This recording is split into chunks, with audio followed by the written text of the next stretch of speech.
Thyroid ग्रंथीचे दोन भागामध्ये आपण आजारांचं विभाजन करूया। मेडिकल आजार म्हणजे जे की मेडिसिन घेऊन दुरुस्त होणारे, आणि सर्जिकल आजार म्हणजे ज्या आजारामध्ये सर्जरीची गरज पडू शकते। उदाहरणार्थ गाठी तयार होणे, थायरॉइड ग्रंथीमध्ये गाठी तयार होणे हा मुख्यत्वे सर्जिकल आजार आहे।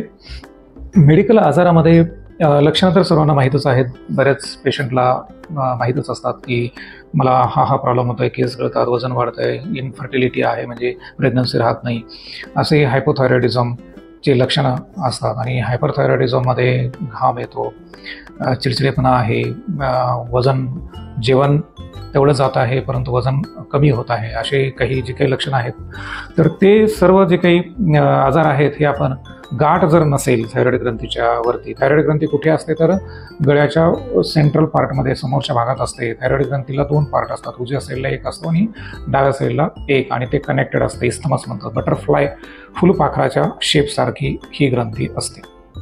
त्या ग्रंथीचं काम काय आहे तर नेमकं थायरॉक्झिन T3 आणि T4 हे थायरॉइड हार्मोन्स आहेत, हे रिलीज करते। कोणाकडून संदेश येतो तर ब्रेनकडून, हायपोथॅलॅमस म्हणून असतो पार्ट त्याच्याकडून TSH म्हणून सिक्रेट होतं।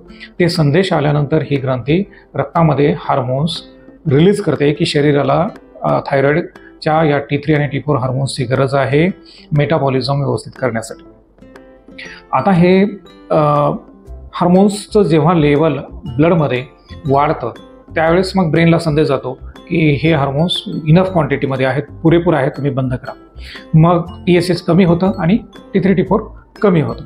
मग हे आजार नेमकं का तयार होतात तर बेसिकली बरेच फॅक्टर्स रिस्पॉन्सिबल असतात। एक जेनेटिक्स, जे ग्रँडमदर, आई, बहीण, वडील यांना कुणाला तरी आजार असेल, तो येणारा आजार हा जेनेटिक आजार समजला जातो, त्यांच्याद्वारे येणारा जेनेटिक म्युटेशनमध्ये जेन्समध्ये होणारे बदल, आणि ते बदल झालेले पुढे कॅरी ऑन होतात पुढच्या पिढीमध्ये, आणि मग थायरॉइडचे आजार होतात। सेकंड आहे इपिजेनेटिक्स।